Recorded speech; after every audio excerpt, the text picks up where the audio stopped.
அனைவருக்கும் வணக்கம். ஆடி மாதத்தில் வருகின்ற ஆடி கிருத்திகை. இந்த வருடத்துல 2 கிருத்திகை வந்திருக்குங்க. இந்த 2 கிருத்திகையில எந்த நாளில் விரதம் இருந்து முருகனை வழிபாடு செய்வது, நம் கிருத்திகையில் விரதம் இருக்கும் போது இந்த ஒரு விளக்கை ஏற்றினால் நமக்கு பல வகையில் பணம் வந்து சேரும். அது என்ன வழிபாடு அப்படின்றது இந்த பதிவுல தெரிஞ்சுக்கலாம். தமிழ் மாதங்களில் ஒன்றாக ஆடி மாதத்தில் வரும் கிருத்திகை நாளில் வருகின்ற இந்த கிருத்திகை நட்சத்திரத்தை பல இடங்களில் விமர்சையாக கொண்டாடுவது உண்டு. மாதம் மாதம் கிருத்திகை நட்சத்திரம் வந்தாலும் இந்த ஆடி மாதத்தில் வருகின்ற கிருத்திகை நட்சத்திரத்துக்கு ஒரு தனி சிறப்பு உண்டு. இப்ப 27 நட்சத்திரங்களில் 3வது நட்சத்திரமாக இருப்பது தாங்க இந்த கார்த்திகை நட்சத்திரம். இந்த கார்த்திகை நட்சத்திரம் முருகனுக்கே உரிய ஒரு நட்சத்திரமாக சொல்லப்படுகிறது. ஏன்னு பாத்தீங்கன்னா, முருகப்பெருமானை 6 கார்த்திகை பெண்கள் வளர்த்ததாகவே சொல்லப்படுகிறது பல புராணம். இந்த புராணங்களில் சொல்லப்படுவது போல் சிவபெருமானும் கார்த்திகை பெண்களை போற்றும் வகையில் இந்த கிருத்திகை நட்சத்திர நாளன்று விரதம் இருந்து வழிபடுபவர்களுக்கு பலவிதமான நன்மைகள் உண்டாகும் என்ற ஒரு வரத்தை அளித்தாரு. அதனாலதான் இந்த கிருத்திகை நட்சத்திர நாளன்று நாம் மனதார விரதம் இருந்து வழிபாடு செய்யும் போது நம் வாழ்க்கையில பலவிதமான நன்மைகள் உண்டாகிறது. என்னென்ன நன்மை கிடைக்குது அப்படின்னு பாத்தீங்கன்னா, இந்த கிருத்திகை நட்சத்திரத்தில் நாம் விரதம் இருக்கும் போது நம் வாழ்க்கையில் இருக்கின்ற கர்ம வினைகள் நீங்குது, பாவங்கள் அகலுது. அதுக்கப்புறம் நம் வாழ்க்கையில செல்வம், வெற்றி, ஆரோக்கியம் அனைத்தும் கிடைக்கின்றது. அது மட்டும் இல்லைங்க, நம்மளுக்கு மோட்சம் என்ற வாழ்க்கையும் கிடைக்கிறது. நோய்கள் அனைத்தும் தீர்கிறது. குழந்தை வரம் வேண்டி இருப்பவர்களுக்கு குழந்தை வரம் கிடைத்திருக்கு. இது மாதிரி பலவிதமான நன்மைகள் நமக்கு உண்டாகி இருக்கிறதுங்க. அவ்வளோ சிறப்பு வாய்ந்த இந்த கிருத்திகை நட்சத்திரம் இந்த வருடத்துல 2ஆ வந்திருக்குங்க. எப்பவுமே கிருத்திகை நட்சத்திரம் 1 தான் வரும். இந்த வருடத்துல ஒரு அதிசயமா 2 கிருத்திகை நட்சத்திரம் வருகிறது.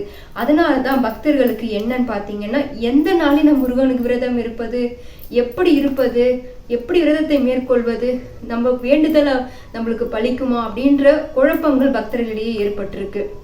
ஏன்னு பாத்தீங்கன்னா, இந்த கிருத்திகை நட்சத்திரத்துக்கு அப்படி என்ன சிறப்பு இருக்குன்னு பாத்தீங்கன்னா, இந்த ஆடி கிருத்திகை நாளன்றுதான் பக்தர்கள் என்ன பண்ணுவாங்க பாத்தீங்கன்னா, காவடி எடுப்பது, பால் குடம் சுமப்பது, தன் வேண்டுதல்களை நிறைவேற்றுவது போன்ற செயல்களை ஒன்னொன்னா செஞ்சுட்டு வருவாங்க. இப்படி செய்யும் போது இந்த கிருத்திகையில் 2ஆ வந்ததுனால குழப்பம் ஏற்பட்டுச்சுங்க.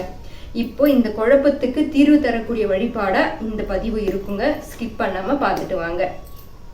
இப்ப பாத்தீங்கன்னா, அறுபடை கோயில்ல எப்ப வச்சிருக்காங்கன்னு நம்ம ஒரு சின்ன விஷயமா தெரிஞ்சுக்கலாங்க. திருத்தணி, திருத்தஞ்சூர், பழனி இந்த 3 இடங்கள் மட்டும் ஆகஸ்ட் 16ஆம் தேதி கொடுத்திருக்காங்க. திருப்பரங்குன்றம் பழமுதிர்ச்சோலை சுவாமி மலையில ஜூலை 20ஆம் தேதியே வழிபடணும்ன்றது சொல்லப்பட்டிருக்காங்க. இப்போ அந்த 2 கிருத்திகை எந்த நாள்ல வருது, எந்த நேரத்துல வருது அப்படின்றது தெரிஞ்சுக்கலாங்க. ஜூலை 20ஆம் தேதி ஞாயிற்றுக்கிழமை அதிகாலை 12:53க்கு கிருத்திகை நட்சத்திரம் தொடங்கி அன்று இரவு 10:53 முடிவடைகிறது. இது ஒரு கிருத்திகை. ஆகஸ்ட் 16ஆம் தேதி 8:30 மணிக்கு தொடங்கி அன்னைக்கு ஃபுல்லா கிருத்திகை நட்சத்திரம் இருக்கிறது. இப்ப 2 கிருத்திகை எப்போ வருது, எந்த நேரம் அப்படின்றது தெரிஞ்சுக்கிட்டோம். இப்ப எந்த நாள்ல விரதம் இருக்கலாம் அப்படின்றது தெரிஞ்சுக்கலாம். இந்த ஜூலை 20ஆம் தேதி ஒரு விசேஷம் இருக்கு. அது என்னன்னு உங்களுக்கு தெரியுமா? அன்னைக்கு ஏகாதசி திதியும் சேர்ந்திருக்குங்க. அதனால சிவன், பிரம்மா, விஷ்ணு முப்பெரும் தெய்வங்களுடைய ஆசியும் அந்த நாள்ல உங்களுக்கு கிடைக்கும். அதோடு முருகப்பெருமானுடைய ஆசியும் உங்களுக்கு கிடைக்கும். அதனால நீங்க என்ன பண்ணணும்னு பாத்தீங்கன்னா, 20ஆம் தேதியே நீங்க விரதம் இருந்து முருகனை வழிபாடு செய்யலாம்.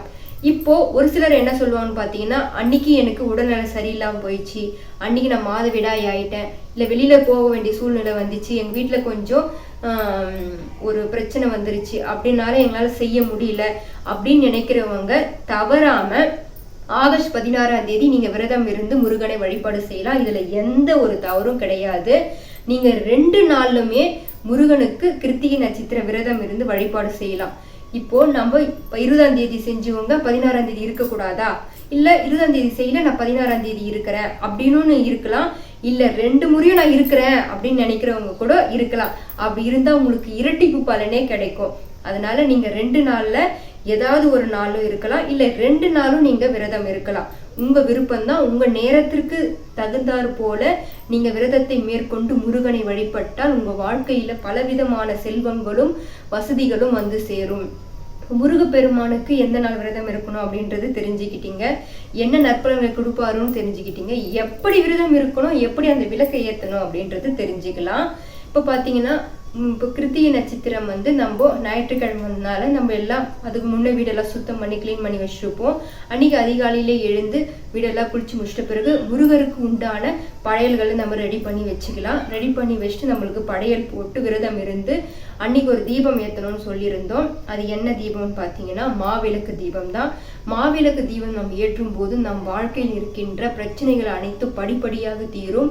அந்த விளக்கை ஏற்றி மறுநாள் அந்த மாவிளக்கை பசுமாட்டுக்கு கொடுக்கும் போது நம்மகிட்ட இருக்கின்ற கர்ம வினைகள் குறைய தொடங்கும். அதனால நம் வாழ்க்கையில சந்தோஷம், நிம்மதி, வெற்றி, செல்வம்ன்றது பல வகையில் நமக்கு வந்து சேரும். முருகனுடைய அருளும் நமக்கு நிச்சயமா கிடைக்கும். இந்த வழிபாடு தகவல் உங்களுக்கு பிடிச்சிருந்தா லைக் பண்ணுங்க. அதோடு இந்த ஒரு நாளில் நீங்க முடிஞ்ச தான தர்மம் செய்யுங்க. இல்லைன்னா பறவைகளுக்கு, பட்சிகளுக்கு உணவளிங்க. இப்படி செய்யறதுனால உங்க வாழ்க்கையில் இருக்கின்ற பிரச்சனைகளும், கவலைகளும், சோகங்களும் எல்லாம் மறைந்திடும். இந்த வழிபாடு தகவல்கள் உங்களுக்கு பிடிச்சிருந்தா ஷேர் பண்ணுங்க.